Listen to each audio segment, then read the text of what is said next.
నమస్తే. ఇన్నాళ్ళు నన్ను సపోర్ట్ చేస్తూ, ఎంకరేజ్ చేస్తూ మీ ప్రేమని నాకు అందిస్తున్న ప్రతి ఒక్కరికి కృతజ్ఞతలు. అలాగే ఈ వీడియో కూడా ఖచ్చితంగా మీకు ఉపయోగపడుతుంది. లైక్, షేర్ అండ్ సబ్స్క్రైబ్ చేసి మీ సపోర్ట్‌ని నాకు అందించండి. అలాగే ఈ వీడియో పట్ల మీకున్న అభిప్రాయాన్ని కామెంట్ సెక్షన్‌లో కామెంట్ చేసి తెలియజేయండి. ఇప్పుడు వీడియోని చూద్దాం. నమస్తే, వెల్కమ్ టు అవర్ ఛానల్. నేను పద్మిని. ప్రస్తుతం మనతో పాటు astrologer, tarot card reader and crystal healer Anupama గారు ఉన్నారు. మాట్లాడదాం. అనుపమ గారు నమస్తే అండి. నమస్తే పద్మిని గారు. ఎలా ఉన్నారు అనుపమ గారు? బాగున్నానండి, థ్యాంక్ యూ. ఫైన్. అనుపమ గారు, పంచగ్రహ కూటమి, ఆ కూటంలోనే ఉన్నాం ఇప్పుడు. ఆల్రెడీ పంచగ్రహ కూటంలోనే ఉన్నాము. చాలా మంది చెప్పేది ఏంటి అంటే పంచగ్రహ కూటమి 5th and 6th వస్తోంది అని అంటున్నారు, విచ్ ఇస్ నాట్ కరెక్ట్. షష్టగ్రహ కూటమి అప్పుడు జరగబోతోంది. బట్ ఇప్పుడు ప్రెసెంట్ మాత్రం ఎప్పటి వరకు ఉందండి పంచగ్రహ కూటమి? 5th మనకి పంచగ్రహ కూటమి 15th వరకు ఉంటదండి. సో జూన్ 15th వరకు పంచగ్రహ కూటమిలోనే ఉంటాం మనం. రైట్. అసలు ఈ పంచగ్రహ కూటమి ఏ గ్రహాల ద్వారా ఏర్పడుతోంది? అలాగే షష్టగ్రహం అంటే 6 గ్రహాలు, మరి ఆ షష్టగ్రహ కూటమి ఎప్పుడు ఏర్పడుతోంది? ఏంటి దీనివల్ల? అంటే గ్లోబల్ గా ఏమైనా ఇంపాక్ట్స్ ఉంటాయా? పర్సనల్ ఇండివిజువల్ గా మన లైఫ్స్ లో కూడా ఏమైనా ఇంపాక్ట్ ఉంటుందా? What is your analysis Anupama గారు? షష్టగ్రహ కూటమి అయితే మనకి రేపు ఆల్రెడీ జూన్ 1st కి యురేనస్, మనం చాలా మంది నెగ్లెక్ట్ చేస్తారండి. వేదిక్ ఆస్ట్రాలజర్స్ యురేనస్ ని కన్సిడర్ చేయరు, వెస్టర్న్ లో కన్సిడర్ చేస్తారు.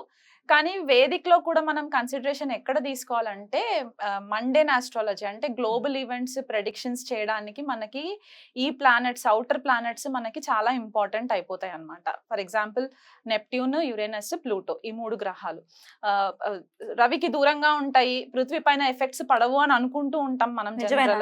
లేదండి, పడతాయి. డెఫినెట్లీ పడతాయి. అంటే ఇవి జనరేషనల్ గా చేసే చేంజెస్ అన్నమాట. ఒక కంప్లీట్ ఒక జనరేషన్ ని మార్పు తీసుకొచ్చే ప్లానెట్స్ అన్నమాట ఇవి. సో ఇంపాక్ట్ కొద్దిగా తక్కువ కనబడుతుంది డే టు డే రొటీన్ లో, కానీ ఎక్కువ కాలం ఉంటుంది కాబట్టి ఒక రాశిలో. ఎంతండి సుమారుగా యురానస్? ఇప్పుడు యురానస్ వచ్చేసి మనకి 84 సంవత్సరాలు పడుతుందండి మొత్తం ఒక రెవల్యూషన్ కంప్లీట్ చేయడానికి. అంటే ఏ రాశి నుంచి మొదలెట్టుకుంటే మళ్ళీ ఆ రాశి దగ్గరికి రావడానికి 84 years పడుతుంది. అంటే ఒక రాశిలో 7 సంవత్సరాలు ఉంటది అనమాట యురేనస్. సో ఇప్పుడు యురేనస్ వృషభ రాశిలోకి ఎంటర్ అయింది. మేషం అగ్నితత్వ రాశి నుంచి ఇప్పుడు భూతత్వ రాశిలోకి ఎంటర్ అయింది. అక్కడే ఆల్రెడీ మనకి కొన్ని గ్రహాలు ఉన్నాయి. గురువు, శుక్రుడు, బుధుడు, రవి, ఈ 4 గ్రహాలు ఉన్నాయి. సో ఇప్పుడు యురేనస్ మనకి మొన్న జూన్ 1st కి ఎంటర్ అయినప్పుడు పంచగ్రహ కూటమి లాగా మనం కన్సిడర్ చేసుకోవచ్చు. కానీ జూన్ 5వ తారీఖు 6వ తారీఖు మాత్రం చంద్రుడు ఎంటర్ అవుతాడు కాబట్టి మనకి షష్టగ్రహ కూటమి ఏర్పడుతుంది. సో జనరలీ ఆల్రెడీ మనకు ఒకసారి కోవిడ్ ఇన్సిడెంట్ జరిగింది కాబట్టి షష్టగ్రహ కూటమి అంటే రకరకాలుగా భయాలు ఉన్నాయి జనాలలో. అదే కోవిడ్ రావడం, లాక్డౌన్ రావడం, అట్లాంటి సిచ్యువేషన్స్ ఉండవు. ఎందుకంటే ఇక్కడ మనకి ఆ వాయుతత్వం ఎక్కడ కనిపించట్లేదు. అంటే బ్రీదింగ్ ఇష్యూస్ కి, వైరస్ స్ప్రెడ్ అవ్వడానికి అట్లాంటి ఇష్యూస్ కనబడట్లేదు. కానీ యురేనస్ అనే ఈ గ్రహం ఏంటి అంటే బేసికలీ మనకి కొద్దిపాటిగా హయ్యర్ వర్షన్ ఆఫ్ బుధుడు అని చెప్పుకోవచ్చు అనమాట. ఓకే, మనకి ఏరోస్పేస్ ఇండస్ట్రీస్ అవ్వచ్చు, sudden shocks, sudden earthquakes రావడానికి, భూకంపాలు రావడానికి, ఏదైనా సడన్ గా జరిగిపోవడానికి అన్నమాట. ఎందుకంటే రూలింగ్ వచ్చేసి కుంభరాశిని రూల్ చేస్తారు యురేనస్. మనకి తెలుగులో ఏమంటారంటే అరుణుడు అని కొంతమంది అంటారు, ప్రజాపతి అని కొంతమంది అంటారు, ఇంద్రుడు అని కొంతమంది అంటారు. సో ఇప్పుడు ఇంద్రుడి నేచర్ మనకి స్వతహాగా మైథలాజికల్ స్టోరీస్ తెలిసిన ప్రకారం అయితే కొద్దిగా అగ్రెసివ్ గానే ఉంటూ ఉంటారు. కాబట్టి ఈ ప్లానెట్ కొద్దిగా ఇరెటిక్ బిహేవియర్ ఉంటుంది అనమాట. అంటే రెబెల్ గా ఉండే ఛాన్సెస్ ఎక్కువ ఉంటాయి. ఆ డామినెన్స్ అంతా కూడా కొద్దిగా రెబెలియన్ గా ఉంటుంది అనమాట. సో ఎప్పుడైతే ఇలాంటి గ్రహము మనకి భూతత్వ రాశిలోకి ఎంటర్ అయ్యి 0 degrees లో ఉంటుంది ఇప్పుడు ప్రెసెంట్ గా. ఎందుకంటే స్లో మూవింగ్ ప్లానెట్, మనం శనినే అనుకుంటాము, శని కంటే ఇంకా స్లో మూవింగ్ ప్లానెట్ కాబట్టి 0 degrees టారస్ లో ఉంది ఇప్పుడు ప్రెసెంట్. అంటే కృతికా నక్షత్రంలో ఉంటుంది. అక్కడే మనకి గురుడు 8 degrees లో కృతికాలోనే ఉంటారు.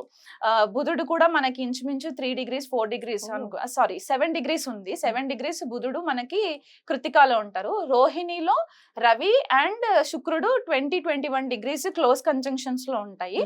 అండ్ తర్వాత మళ్ళీ చంద్రుడు ఎంటర్ అవుతాడు. సో చంద్రుడు కూడా కృతికాలోనే, అంటే ఒక 4 గ్రహాలు కృతికా నక్షత్రంలోనే ఉంటాయి అన్నమాట. ఆల్రెడీ మనకు తెలిసింది ఏంటంటే కృతికా నక్షత్రం అగ్నితత్వ నక్షత్రం. అండ్ సింబల్ కూడా మనకి రేజర్, ఫైర్, కత్తి, ఇవన్నీ తోటి మనం కన్సిడర్ చేసుకుంటాం. సో ఒక ఎరేటిక్ బిహేవియర్ ఉన్న గ్రహము కృత్తికాలోకి ఎంటర్ అయినప్పుడు గురుడు ఆల్రెడీ మనకి వాయుతత్వ గ్రహంగా మనం చెప్పుకుంటాం, ఆకాశ తత్వంగా చెప్పుకుంటాం కాబట్టి ఈ ప్లానెట్స్ అన్ని కూడా ఒక క్లస్టర్ ఆఫ్ ఎనర్జీస్ వచ్చేసరికి ఎక్స్ప్లోజన్స్ అయ్యే ఛాన్సెస్ ఎక్కువ ఉంటాయండి మనకి. అందులో యురేనస్ ఏంటంటే 84 years అని చెప్పాను కదా, క్రితం జరిగిన ట్రాన్సిట్ ఎప్పుడు అని అంటే 1940వ సంవత్సరంలో జరిగింది ట్రాన్సిట్. అప్పుడు టారస్ లో ఉన్నారు, అప్పుడు వృషభంలో ఉన్నారనమాట యురేనస్. అప్పుడు ఏం జరిగింది? 1940లో మనకి యాక్చువల్ గా సెకండ్ వరల్డ్ వార్ స్టార్ట్ అయిందండి. సెకండ్ వరల్డ్ వార్ స్టార్ట్ అయింది. ప్రేక్షకులు కావాలంటే వెరిఫై చేసుకోవచ్చు మన టైమ్ లైన్స్. సో 1939 అంటే ఆల్మోస్ట్ మేషరాశిలో నుంచి లీవ్ అయ్యి టారస్ లోకి ఎంటర్ అయ్యే టైం కంటే సెప్టెంబర్ 1939లో 1939వ సంవత్సరంలో మనకి సెకండ్ వరల్డ్ వార్ స్టార్ట్ అయ్యి అదొక 7 సంవత్సరాలు కంటిన్యూ అయ్యింది అనమాట. సో 46 వరకు మనకి అది కంటిన్యూయేషన్ లోకి వచ్చి అప్పుడు మనకి సెకండ్ వరల్డ్ వార్ మొత్తము ఒక పీస్ లెవెల్లోకి వచ్చింది. సో ఆ దేశాల పైన యుద్ధాలు జరగడం, రకరకాల ఇష్యూస్ మనం ఫేస్ చేసాము, ఫైర్ ఎక్స్ప్లోషన్స్ ఇట్లాంటివన్నీ చూసాం. సో ఇప్పుడు కూడా ఇంచుమించు వార్ వస్తుందా అంటే నేను 100% వార్ వస్తుంది రావాలని ఏం లేదు, వరల్డ్ వైడ్ గా ఎక్కడైనా వరల్డ్ వైడ్ గా ఎక్కడ. ఇప్పుడు ఓన్లీ మన ఇండియాకే జరగాలని లేదు కదా, గ్లోబల్ గా ఎక్కడైనా జరగచ్చు. ఇప్పుడు యుక్రెయిన్ లో ఆల్రెడీ ఎట్లాంటి వాతావరణం ఉందో మనకు తెలుసు. సో ఇది ఇంకొంచెం ఎన్హాన్స్ చేస్తుందని అనుకోవచ్చా ఈ గ్రహ కూటమి? అవునండి, అవుతుంది. యుఎస్ తోటి కూడా కొద్దిగా ఇష్యూస్ రావడము, యుఎస్ రష్యా యుక్రెయిన్ కి ఇష్యూస్ రావడము, మళ్ళీ ఇప్పుడు మనకి ఇక్కడ అరబ్ కంట్రీస్ లో కూడా మనకి కొద్దిపాటిగా ఇష్యూస్ రావడము, ఇండియా వైపు కూడా మనకి ఇప్పుడు ఇండియా ప్రకారం తీసుకుంటే మన భారతదేశ ఇండిపెండెన్స్ వచ్చిన చార్ట్ ప్రకారం చూసుకుంటే గనక మనది వృషభ లగ్నం అవుతుంది. సో లగ్నంలోనే మనకి షష్టగ్రహ కూటమి అనేది ఏర్పడుతుంది. ఈ రిజల్ట్ మనకి ఆ రోజే కనిపిస్తుందా అంటే ఆ రోజు కనిపించక్కర్లేదు. ఇది ఒక ప్రాసెస్, స్లో మూవింగ్ ప్రాసెస్ కాబట్టి it will take some time అన్నమాట. ఆ మొత్తం ఎనర్జీస్ అంతా కల్మినేట్ అయ్యి మనకు ఒక ఎండ్ రిజల్ట్ రావడానికి. కాకపోతే ఇక్కడ మనకి ఇంటర్నేషనల్ లెవెల్లో కూడా మనకి కొద్దిపాటిగా ఇప్పటి వరకు ఏదైతే మనకి ఆ ఫ్రీనెస్ ఉండిందో in terms of international leaders తోటి మనకి కమ్యూనికేషన్స్ అవ్వచ్చు, లేకపోతే మనకి వాళ్ళతో ఉన్న ఫ్రెండ్షిప్స్ అవ్వచ్చు, కొద్దిపాటిగా డిస్టర్బ్ అయ్యే ఛాన్సెస్ ఉంటాయండి. మన నేషనల్ లీడర్స్ కి కూడా కొద్దిపాటిగా థ్రెట్ ఉండే ఛాన్సెస్ కూడా ఉన్నాయి రాజకీయ నాయకులకి. అండ్ మనకి ఇంకొకటి ఏంటి అంటే ఇప్పుడు ఇండియా చార్ట్ అని చెప్పేసి అనుకున్నాం కాబట్టి మనకి నార్త్ లో ఎక్కువ ఇది చూసుకుంటే భూకంపాలు వచ్చే ఛాన్సెస్ మనకి నార్త్ లో ఎక్కువ కనబడుతూ ఉంటాయి. సో ఈ గ్రహాలన్నీ వీక్షణ మనకి వృశ్చిక రాశి పైన పడుతుంది. ఇప్పుడు అందరి కళ్ళంతా వృశ్చిక రాశి పైన ఉంటుంది అనమాట. ఎందుకు అంటే ఈ షష్టగ్రహాలన్నీ కూడా 7th ఆస్పెక్ట్ వృశ్చిక రాశి పైన పడుతుంది. కుజుడు ఆల్రెడీ మేషరాశిలోకి ఎంటర్ అయ్యి మేషరాశి నుంచి 8వ ఆస్పెక్ట్ వృశ్చిక రాశి పైన పడుతుంది. రాహు 9వ దృష్టి మనకి వృశ్చిక రాశి పైన పడుతుంది. అండ్ ఇక్కడ కుజుడు ఆల్రెడీ శని వీక్షణలోనే ఉన్నారు. సో మొత్తం 9 గ్రహాలు వృశ్చిక రాశి పైన పడుతుంది చూపు. అండ్ షష్టగ్రహ కూటమి మాత్రం వృషభ రాశిలో జరుగుతుంది. సో మన లైఫ్ లో ఎట్లాంటి ఈవెంట్స్ అంటే మనకి వృషభ రాశికి సంబంధించిన కారకత్వాలు, వృశ్చిక రాశికి సంబంధించిన కారకత్వాలు ఎఫెక్ట్ అయ్యే ఛాన్సెస్ ఉంటాయి. సో మనకి నార్త్ ఇండియాలో భూకంపాలు వచ్చే సంఘటనలు, సౌత్ ఇండియాకి వచ్చేసరికి ఎస్పెషల్లీ తెలుగు రాష్ట్రాలు, తమిళనాడు, కర్ణాటక, కేరళ ఇటువైపు ఫ్లడ్స్ వచ్చే ఛాన్సెస్ ఎక్కువ ఉంటాయి. వర్షాలు, సునామీస్, సైక్లోన్ ఎఫెక్ట్స్, దానివల్ల కొద్దిగా జన నష్టము.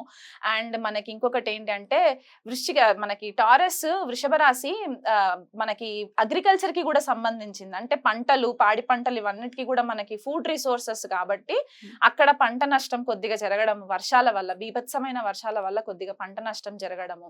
అండ్ టారస్ మనకి ఫైనాన్షియల్ రిజర్వ్స్ కూడా కదా. సో ఫైనాన్షియల్ గా కూడా మనకి కొద్దిపాటిగా డిస్టర్బెన్సెస్ రావడము, సడన్ చేంజెస్ రావడము, గ్లోబల్ అంటే మనకి ఇంటర్నేషనల్ లెవెల్ అండ్ మనకి నేషనల్ లెవెల్లో కూడా ఫైనాన్షియల్ రీస్ట్రక్చరింగ్ జరిగే ఛాన్సెస్ ఈ షష్టగ్రహ కూటమి ఎఫెక్ట్స్ వల్ల జరిగే ఛాన్సెస్ ఉన్నాయి. అండ్ అది కాకుండా స్పెసిఫిక్ గా ఇది ఎవరికి ఎక్కువ వర్తిస్తుంది అంటే ఇండివిజువల్ హారోస్కోప్స్ లో కూడా సడన్ గా ఫైనాన్షియల్ రిసెంట్మెంట్ రావడము. అండ్ ఇంకొకటి ఏంటి అంటే స్టాక్స్ లో ఇన్వెస్ట్మెంట్స్ చేస్తూ ఉంటారు కొంతమంది. స్టాక్స్ లో సడన్ గా లాసెస్ ఫేస్ చేయడము, ఒక కన్ఫ్యూజన్ కైండ్ ఆఫ్ ఎనర్జీస్ మనకి కనబడతాయండి ఈ Okay. షష్టగ్రహ కూటమి ఎఫెక్ట్స్ వల్ల. ఎన్నాళ్ళు ఉండొచ్చు ఈ ఇంపాక్ట్స్ అంతా కూడా? ఈ షష్టగ్రహ కూటమి అయితే మనకి 2 రోజులు ఉంటుంది. ఉంటుంది. జూన్ పంచగ్రహం 5. అయితే? పంచగ్రహం అయితే మనకి జూలై 15వ తారీఖు వరకు ఉంటుంది. అంటే రవి మనకి వృషభ రాశిలో నుంచి మిథునంలోకి వచ్చేయాలి. తర్వాత శుక్రుడు కూడా మిథునంలోకి వచ్చేస్తారు. అప్పుడు బుధుడు కూడా వచ్చేస్తాడు కాబట్టి ఇంకా లాస్ట్ మిగిలిన గ్రహాలు ఏంటి అంటే గురుడు అండ్ యురేనస్ 2 కలిసి ఉంటాయి కాబట్టి ఇది మనకి long lasting effect. Next year కి మనకి కొద్దిపాటిగా డిస్టర్బెన్సెస్ ఇంకెక్కువ విట్నెస్ చేయడానికి ఉంటదండి. అది మనకి మండేన్ లెవెల్లో చెప్పుకునే అంశాలు అన్నమాట ఇవి. ఇండిపెండెన్స్ కి ఒకసారి చెప్పండి, ఏ రాశి వాళ్ళకి ఎలా ఉంటుంది అనేది ఒకసారి చెప్పండి. ఒకవేళ నెగటివ్ ఇంపాక్ట్స్ గనుక ఉంటే వాళ్ళు ఏం చేసుకోవచ్చు ఈ ఇంపాక్ట్ నుంచి బయటపడటానికి అనేది కూడా ఒక్కసారి. ఇక కన్యా రాశి వారికి ఎలా ఉండబోతుందండి? కన్యా రాశి వాళ్ళకి మనకి నవమ స్థానంలో జరుగుతుంది ఈ ట్రాన్సిట్. సో నవమ స్థానం అంటే మనం హైయర్ ఎడ్యుకేషన్ అని చెప్పుకుంటూ ఉంటాము అండ్ పిలిగ్రమ్ సెంటర్స్ కూడా చెప్పుకుంటాం. ఇప్పుడు పెద్దవాళ్ళు ఎవరైనా వయసులో ఏజ్ లో పెద్ద ఉంటే గనక వాళ్ళు ఎప్పుడైనా తీర్థయాత్రలు ఎక్కడన్నా వెళ్ళాలి అనుకుంటే ఈ ఒక్క 1 month మాత్రం కొద్దిగా ఆపేసుకుంటే బెస్ట్ అండి. ఎందుకంటే కొండ ప్రదేశాలలో వెళ్ళడము, ల్యాండ్ స్లైడ్స్ అవ్వడము ఇవి జరిగే ఛాన్సెస్ ఉన్నాయి. ఎందుకంటే వృషభ రాశి హెవీలీ లోడ్ అయిపోయి ఉన్న రాశి ఇప్పుడు మనకి. సో భూకంపాలు ఇట్లాంటివి రావడము, లేకపోతే మడ్ స్లైడ్స్ అవ్వడము, ల్యాండ్ స్లైడ్స్ అవ్వడం జరిగే ఛాన్సెస్ ఉంటాయి కాబట్టి కొద్దిపాటిగా కన్యా రాశి వాళ్ళు ఈ తీర్థయాత్రలు ఒక 1 month పోస్ట్ పోన్ చేసుకుంటే బాగుంటుంది. అది కాకుండా హైయర్ ఎడ్యుకేషన్ కోసం ఎవరైతే ప్లానింగ్ చేస్తూ ఉంటారో, డబ్బు ఖర్చు పెట్టి ఏదైనా వేరే కంట్రీస్కి వెళ్ళి ఫారెన్ స్టడీస్ చేయాలి అనుకునే వాళ్ళు ఒక్క 1 month మళ్ళీ కొద్దిగా బ్రేక్ ఇచ్చి మళ్ళీ కంటిన్యూ చేస్తే వీళ్ళకి బాగుంటుంది. సో ఓవరాల్ గా అన్ని రాశుల వాళ్ళకి కూడా చెప్పారు కాబట్టి ఏదైనా రెమెడీ ఉందా? మీరు ఆల్రెడీ చెప్పారు ఏ పనులు చేయకుండా జాగ్రత్తగా ఉండండి అనేది కూడా వన్ ఆఫ్ ద రెమెడీస్ అని చెప్పుకోవచ్చు. అయినప్పటికీ ఇంకా ఆరాధన విషయంలో ఏదైనా చెప్తారా? ఆరాధన విషయంలో అంటే మనకి వృషభంలో ఇవన్నీ ప్లానెట్స్ జరుగుతున్నాయి కాబట్టి అందరూ ఫస్ట్ ప్రే చేయాల్సింది శ్రీ మహాలక్ష్మికి. ఎందుకంటే మనకి రిసోర్సెస్, ఫైనాన్షియల్ రిసోర్సెస్ అవ్వచ్చు, అబండెన్స్ అవ్వచ్చు, భూమికి సంబంధించి పంటలు ఇవన్నీ కూడా వృషభ రాశికే సంబంధించి ఉంటాయి కాబట్టి శ్రీ మహాలక్ష్మికి ఆరాధన చేసుకోవడము, లక్ష్మి అష్టోత్తరం చదువుకోవడము, ఆవు నెయ్యితో దీపం పెట్టడము ఇట్లాంటివి రెగ్యులర్ గా చేయాలి 1 month కూడా. అండ్ ఇంకొకటి ఏంటి అంటే మనకి స్కార్పియో కూడా యాక్టివ్ అయిపోయి ఉంది కాబట్టి అండ్ ఈ మెయిన్ ప్లానెట్స్ ఏవైతే ఉన్నాయో ఈ గ్రహాలన్నీ కూడా కృతికాలో జరుగుతున్నాయి కాబట్టి యుతి మొత్తం కృతికాలో ఉంది కాబట్టి సుబ్రహ్మణ్యేశ్వర స్వామి ఆరాధన చాలా ఇంపార్టెంట్. స్కంద కవచము డైలీ ఒక్కసారైనా సరే ఉదయం లేవగానే స్నానం అవన్నీ చేసేసుకున్న తర్వాత స్కంద కవచము చదవడానికి రాకపోయినా కనీసం ఇంట్లో ప్లే చేయండి. ఎందుకంటే మనం ఈ ఎనర్జీస్ అన్ని కూడా మనల్ని కొద్దిపాటిగా ర్యాష్ డెసిషన్స్ తీసుకునే ఛాన్సెస్, ర్యాష్ డ్రైవింగ్స్ ఇవి జరిగే ఛాన్సెస్ ఉంటాయి కాబట్టి మనల్ని మనం ప్రొటెక్ట్ చేసుకోవడానికి and at the same time ధర్మబద్ధంగా దేశ సంరక్షణ కోసం కూడా మనం ఆలోచించాలి కాబట్టి స్కంద కవచము రెగ్యులర్ గా వినడము ఇదొకటి చాలా ఇంపార్టెంట్. వీళ్ళు కుదిరితే సుబ్రహ్మణ్యేశ్వర స్వామికి అర్చన అభిషేకాలు చేసుకోవచ్చు. రైట్ అండి, చాలా బ్యూటిఫుల్ గా ఎక్స్ప్లెయిన్ చేశారు. డెఫినెట్లీ ఎందుకంటే యురేనస్ ని కన్సిడర్ చేస్తూ గనుక ఒకవేళ ప్రిడిక్షన్ ఇస్తే ఎంత అక్యురేట్ గా ప్రిడిక్షన్ వస్తుంది అనేది చెప్పటం అనేది ఎవరికి వారు దాన్ని చూడాల్సిందే కదా. చాలా మంది కన్సిడర్ చెయ్యరు కానీ ఇంత మేజర్ రోల్ ని ప్లే చేస్తారు. యురేనస్ అవ్వచ్చు, నెప్ట్యూన్ అవ్వచ్చు, డెఫినెట్ గా రోల్ ని ప్లే చేస్తారు. మీరు కూడా మీ ప్రిడిక్షన్స్ లో మీరు చూస్తారా? చూస్తానండి, డెఫినెట్లీ చూస్తాను. అంటే మనకి యురేనస్ ఆస్ట్రాలజీకి చాలా ఇంపార్టెంట్ ప్లానెట్ అన్నమాట, జ్యోతిష్య విద్యకి అండ్ ఏరోస్పేస్ ఇండస్ట్రీకి కూడా చాలా ఇంపార్టెంట్. ఎందుకంటే కుంభరాశిలో రూల్ చేసినా సరే శతభిష నక్షత్రం మనకి యురేనస్ కి కన్సిడర్ చేస్తారు బేసికల్ గా. అండ్ మనకి ఇక్కడ వృశ్చిక రాశిలో ఉచ్చ పొందుతారు అండ్ వృషభంలో నీచబడతారు. సో ఈ 2 మెయిన్ అకల్ట్ కి సంబంధించి అంటే గుప్త విద్యలకి సంబంధించిన 2 మెయిన్ రాశుల్లో యురేనస్ కి ఇంపార్టెన్స్ ఉంది కాబట్టి ఖచ్చితంగా యురేనస్ ని చాలా అద్భుతంగా వివరించారు. ఈ నెల్లాళ్ళు కూడా వీలైతే కూడా అందరూ చాలా జాగ్రత్తగా ఉంటూ అటు సుబ్రహ్మణ్యేశ్వర స్వామి ఆరాధన అండ్ లక్ష్మీదేవి ఆరాధన చెప్తున్నారు కాబట్టి అవి చేసుకుంటూ అందరికీ ప్రశాంతవంతంగా ఈ సమయం వెళ్ళాలని మనస్ఫూర్తిగా కోరుకుంటూ చక్కగా మాకు తెలియజేశారు. కృతజ్ఞతలండి. నమస్తే. నమస్తే అండి.